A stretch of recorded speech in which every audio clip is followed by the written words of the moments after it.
안녕하세요, 여러분. 카이스트에서 인문학을 가르치는 이석호라고 합니다. 자, 오늘은 조작된 부시맨이라는 제목으로 여러분들을 만나 뵙도록 하겠습니다. 여기서 이제 부시맨은 영화 부시맨을 얘기하는 거고요.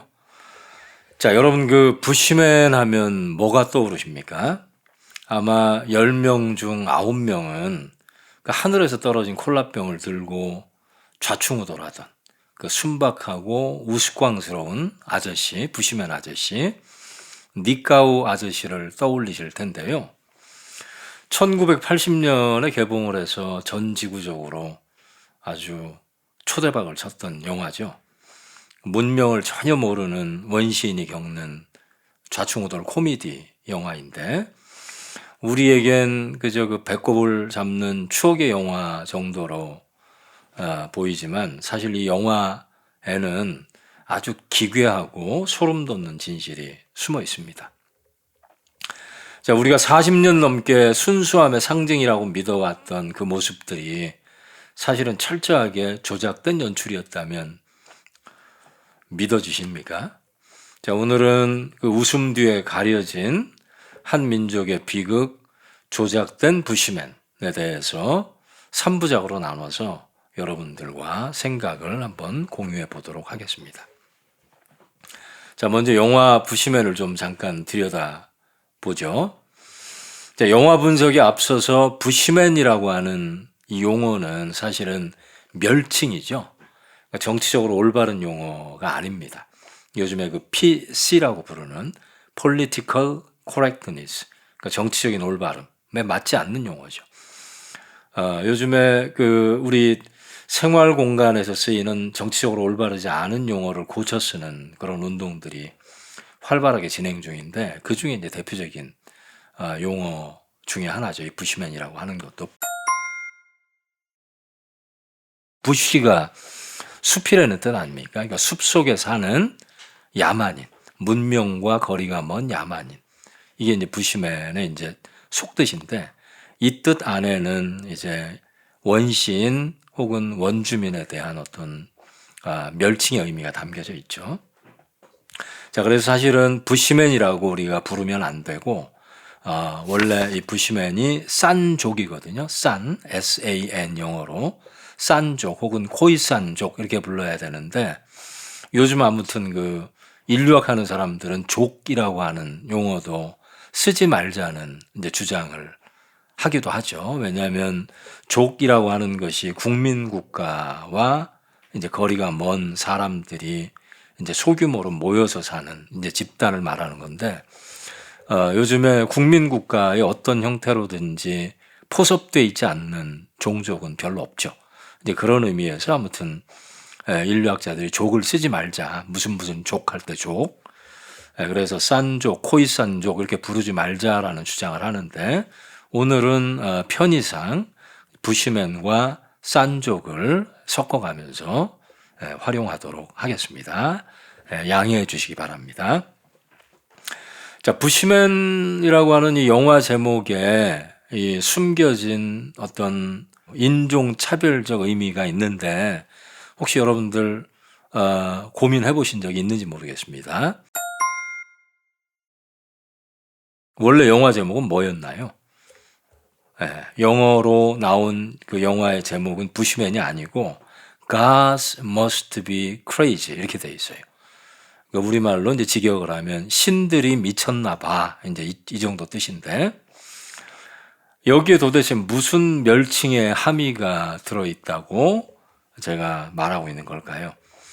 자, 몇 가지 숨겨진 함의가 있는데 먼저 제목에 신이 미쳤나 봐라고 안 그러고 신들이라고 쓰고 있지 않습니까? 자, 신이 아니고 신들이라고 복수형으로 신을 쓰고 있는데 사실 그 영어권에는 이게 관용어죠. 그러니까 신이 미쳤나 봐라고 하는 관용어가 있는데 무슨 뜻이냐면 우리가 합리적으로 이해하기 힘든 황당무계한 일이 벌어졌을 때 이제 이 표현을 쓰죠. 자, 신들이 미쳤나 봐라고 할 때는 어떤 신들이 떠오르십니까? 여러분들 머리에. 우리가 소위 이제 고등 종교라고 얘기하는 유대교, 기독교, 이슬람교에서 말하는 유일신이 떠오르지 않고 인격신이 떠오르죠. 특히 이제 그 그리스나 로마의 그 인격신들, 제우스, 헤라 뭐 이런 신들, 그러니까 서로 질투하고 애증하고 서로 싸우고 짜증내고 이런 신들. 자, 이런 신들이 복수형의 신들 속에 이제 포함이 되어 있는데, 정확하게 이 제목이 멸칭의 대상으로 삼고 있는 것은 바로 이런 인격 신들. 그러니까 고등한 종교로 상승하지 못한 인격 신들을 여전히 숭배하고 있는 그런 야만인들에 대한 어떤 멸칭의 함의가 이 영화 제목 안에 숨어 있다. 그래서 콜라병이나 그 비행기, 이걸 신의 물건, 신의 선물이라고 믿고 있는 부시맨을 이제 약간 낮잡아 보는 이제 이런 함의가 제목 안에 들어있다라고 이제 볼 수가 있겠죠. 그래서 유일신 문명하고 여러 신들을 이렇게 숭배하는 그 문명 사이에 어떤 대립과 갈등, 이걸 이제 암묵적으로 표현하고 있는 거다라고 볼 수가 있겠습니다. 자, 영화를 보신 분들은 알겠지만 내용이 뭡니까? 영화 내용이 칼라리 사막에 살고 있는 산족, 그 부시맨 수렵인이죠. 이 사람들이 평화롭게 잘 살고 있는데 갑자기 하늘에서 비행기가 날아가고 그 비행기를 조종하던 유럽인이 비행기 밖으로 콜라병을 하나 던지는데 그 콜라병이 이 산족 부시맨 마을에 떨어지면서 벌어지는 일종의 소동을 다룬 코미디죠, 이게. 자, 굉장히 이 배경 자체는 흥미로워 보이는데 문제는 이제 이 부시맨을 왜곡한 두 가지 포인트 때문에 이 영화가 사실은 비판을 좀 그 이후에 받습니다. 자, 두 가지 포인트 중에 하나는 제가 이제 영화 제목을 가지고 설명을 드렸고, 제목 안에 숨겨져 있는 어떤 의미, 특히 부시맨들이 가지고 있는 세계관, 우주관, 자연관, 이것들을 유일신을 믿음체계, 신앙체계로 가지고 있는 사람들이 어떻게 바라보는지, 이제 요걸 둘러싸고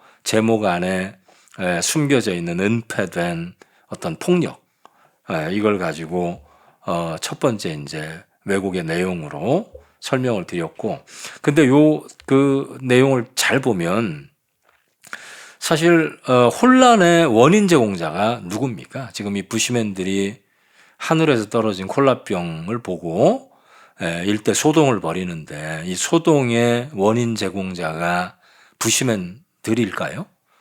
그런 건 아니죠. 사실 굉장히 흥미로운 알레고리가 지금 제가 보기에는 숨어 있는데, 제가 이 영상을 준비하면서 이 영화를 다시 한번 이제 생각을 하는 과정에서 야, 이게 굉장히 흥미로운 알레고리가 숨어 있다. 콜라병과 부시맨 사이에 이 알레고리가 지금 이제 우리 시대, 지금 우리가 살고 있는 이 시대의 어떤 문맥에서 보면 미국과 이란 전쟁, 그 알레고리하고도 연동이 되는 측면이 있는 것 같아요. 또 이제 얼마 전에 올해 초죠. 1월에 있었던 그 베네수엘라 사태, 트럼프가 특공대를 보내서 주권이 확실하게 있는 그 베네수엘라 대통령을 베네수엘라 땅에서 체포해가지고 미국으로 끌고 오지 않습니까? 그러니까 평화롭게 살고 있는 부시맨 공동체, 베네수엘라 공동체에 갑자기 외부의 콜라병, 트럼프가 던진 콜라병이 들어와서 그 공동체에 소동을 일으키는.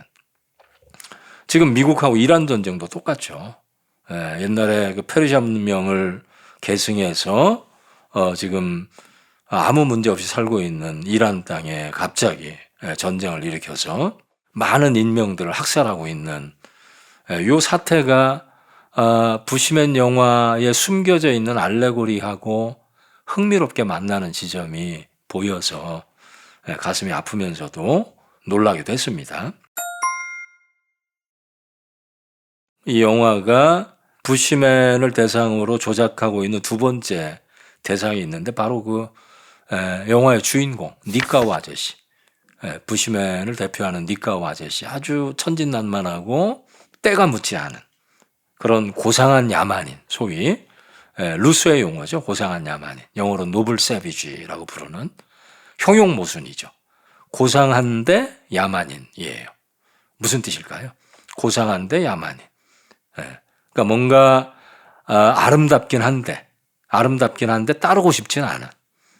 그러니까 진화의 과정에서 저 뒤쪽에 있는, 우리가 가끔 이제 경쟁에 지치고 사는 게 피곤할 때 가끔씩 추억의 대상으로 되돌아볼 만한 그런 대상. 그러나 굳이 글로 돌아가고 싶지 않은. 자, 그래서 이제 시간의 어떤 격차를 두고 추억하는 그런 대상. 이런 대상이 노블 세비지, 고상한 야만인이라고 하는 어떤 이미지 속에 숨어 있죠. 이 부시맨 아저씨 니까우를 지금 이 영화가 이런 모습으로 표상을 하고 있습니다. 그러니까 돈도 사유재산이죠. 돈도 법도 그리고 범죄도 모르는 아주 순진무구하고 낭만적인 야만인.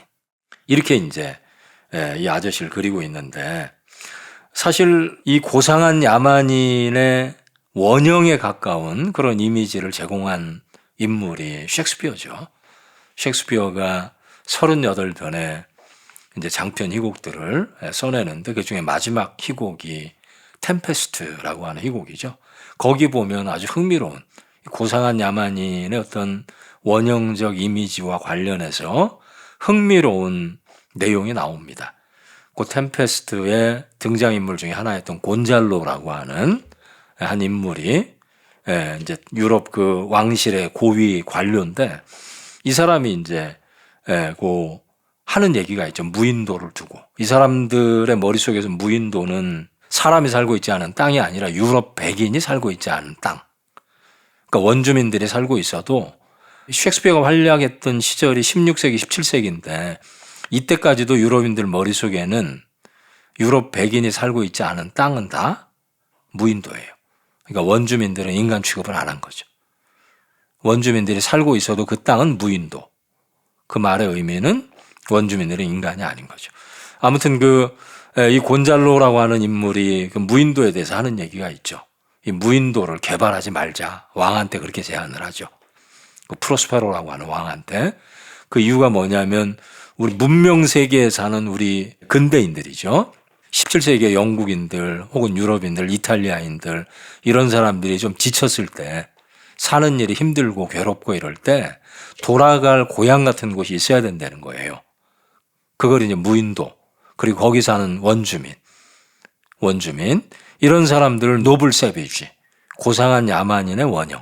그러니까 법도 돈도 범법도 범죄도 모르는 그런 순진한 사람들의 원형으로 만들어 놓고, 이 사람들을 아까 이제 제가 얘기했던 향수와 기억의 대상으로 삼으면서 잃어버린 어떤 인간심, 이걸 회복하는 소재로 쓰는 이제 그런 원형이 셰익스피어 텍스트 안에 처음으로 등장을 합니다.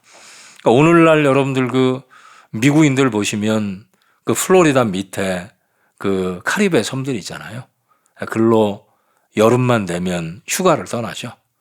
유럽인들은 옛날에 식민지였던 인도양, 그죠? 모리셔스나 이런 데 와서 휴가를 보내고 그러는데, 그런 식의 어떤 상상이, 그러니까 인도양에 있는 섬, 폴리네시아에 있는 섬, 남태평양에 있는 섬, 카리브에 있는 섬, 이런 섬들이 다 무인도고, 거기 사는 원주민들이 노블 세비지고, 그죠? 고상한 야만인이고, 그런데 백인들은 그런 곳에 휴가를 가서 경쟁에 지친 이제 마음을 달래는 이제 이런 방식으로 아직도 이 무인도와 고상한 야만인의 이미지가 활용이 되고 있다.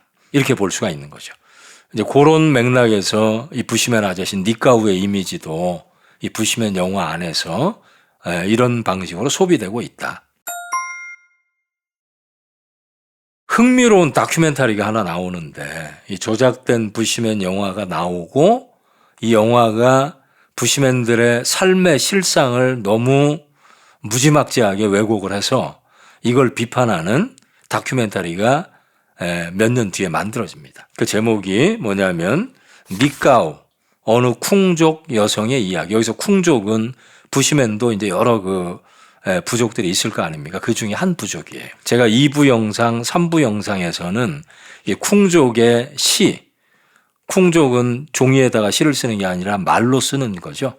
이 사람들이 쓴 시를 여러분들에게 소개를 하려고 하는데, 아무튼 이 쿵족 여성의 얘기를 가지고 영화 부시맨이 왜곡했던 부시맨 문명과 삶의 실상을 다시 바로잡는 이제 그런 시도가 나옵니다. 굉장히 재밌는데, 왜 부시맨 영화를 비판하는 다큐를 다시 만들면서 무슨 얘기를 하고 싶었던 걸까요? 왜 부시맨을 그렇게 목가적이고 낭만적이고 고상한 야만인의 이미지로 왜 그렇게 그렸는지, 그 뒤에 숨어 있는 뜻은 없는지, 그걸 이제 파헤쳐서 그 실상을 얘기해 주고 싶었던 거죠. 그 실상의 내용을 한마디로 얘기하면 뭐냐면, 부시맨들은 그 영화에 나오는 것처럼 그렇게 목가적이고 낭만적으로 사는 아주 행복한 바보가 아니다. 이 부시맨들이 살고 있는 데가 나미비아라고 하는 남아공 옆에 있는 칼라리 사막에 살고 있는 사람들인데, 이 사람들이 이 남아공의 아파르테이트라고 하는 인종차별 이제 집단이죠. 이 집단에게 땅을 뺏기고 보호구역에 갇혀서 살아요. 여러분들 보호구역 하면 누가 떠오릅니까? 지금 미국에 살고 있는 선주민들, 그죠? 선주민들이 떠오르죠. 미국 백인들한테 땅을 뺏기고 특정 지역에 갇혀서 미국 정부가 제공하는 밀가루와 설탕을 먹으면서 운동도 못하고, 그래서 살은 옛날에 운동할 때는 아주 이렇게 다부진 몸매를 갖고 있었는데 운동도 못하고 정부가 주는 배급 식량을 먹으면서 사니까 당뇨에 걸려서 죽어가는 그런 미국 선주민이 떠오르죠. 부시맨도 똑같습니다. 남아공 정부가 제공하는 특정 지역에 가두고 제공하는 배급 식량을 먹으면서 죽어가는 그 부시맨들의 실상을 고발하고 싶었던 거죠. 그 뒤에, 영화 뒤에 숨어 있는 사실은 식민주의하고 인종차별주의의 폭력, 이것을 제대로 고발하고 싶었던 거죠. 자, 그래서 우리가 이 부시맨 이 영화를 보면서, 코미디 영화를 보면서 그냥 한바탕 제대로 웃고 끝낼 게 아니라 이 영화 뒤에 숨어 있는 한 민족의 고난을 지워버린 그 잔인한 영상 기록물의 어떤 본질, 이걸 제대로 보는 계기가 되었으면 좋겠습니다. 자, 다음 영상에서는 이 화려한 스크린이 가짜로 만든 이 부시맨 프레임을 걷어내고 이 적막한 아주 척박한 사막에서 시를 쓰면서 자신들의 인간적인 존엄을 되찾으려고 하는 이 부시맨들의 싼족의 진짜 실상을 여러분들과 공유해 보도록 하겠습니다. 감사합니다.